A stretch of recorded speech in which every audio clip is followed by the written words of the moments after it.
بسم اللہ الرحمن الرحیم۔ آج ہم سبق نمبر 4 پڑھتے ہیں۔ ابراہیم یکسر الاسنام، ابراہیم علیہ السلام نے بتوں کو توڑا۔ کسرا یکسر، کسر معنی توڑنے کا ہے، صنم جمع اصنام بت، تو ابراہیم علیہ السلام نے بتوں کو توڑا۔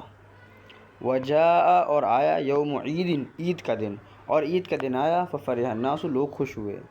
وخرج الناس، خرج یخرج، خرج معنی نکلنے کے، لوگ نکلے، للعید، عید کے لیے، وخرج الاطفال، اور بچے بھی نکلے۔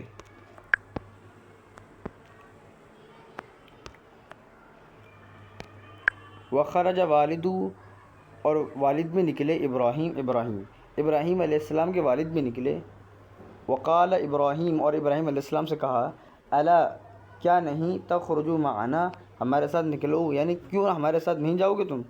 قال ابراہیم، تو ابراہیم علیہ السلام نے کہا، انا سقیم، میں بیمار ہوں۔ وذهب الناس، لوگ گئے، وبقي، اور باقی رہے ابراہیم علیہ السلام، فی البیت، گھر میں۔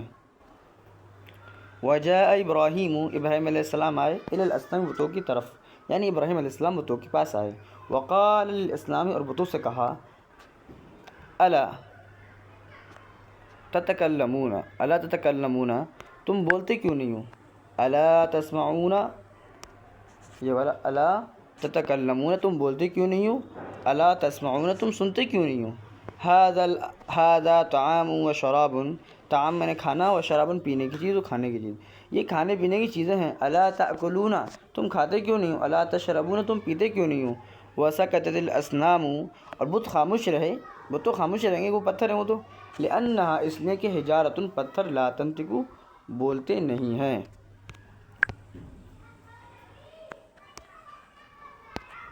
قال ابراہیم، ابراہیم علیہ السلام نے کہا، ما لکم، تمہیں کیا ہوا ہے؟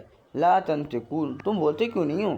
وسکتت الاسنام، بت خاموش رہے، وما نطقت، اور نہیں بولے۔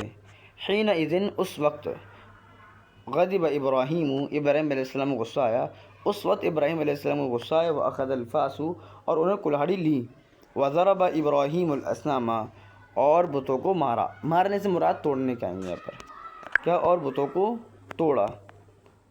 وضرب، مارا ابراہیم علیہ السلام نے بتوں کو، ہم ترجمہ کریں، ابراہیم علیہ السلام نے بتوں کو توڑا، بالفأس، کلہاڑی سے، فأس جمع فؤوس میں کلہاڑی ہوتا ہے، کلہاڑی سے توڑا، وکسر الاسنام، اور بتوں کو توڑا، یعنی ابراہیم علیہ السلام نے بتوں کو کلہاڑی سے مارا اور ان کو توڑا، ٹھیک۔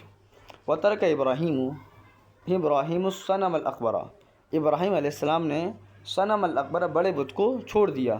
وعلق الفاس، اور کلہاڑی لٹکا دی، فی عنقہ، ہی کی ضمیر اس کی آئی، اپنی اس کی گردن میں، اور کلہاڑی کو اس کی گردن میں لٹکا دی۔ آج ہمارا سبق نمبر 4 کمپلیٹ ہو چکا ہے۔ انشاءاللہ کل آپ کے لیے سبق نمبر 5 کی ویڈیو اپلوڈ ہوگی، اسے آپ دیکھیے۔ اگر آپ کو ویڈیو اچھی لگ رہی ہو تو آپ سبسکرائب کریں چینل کو، اور ویڈیو کو لائک کریں، کمنٹ کریں۔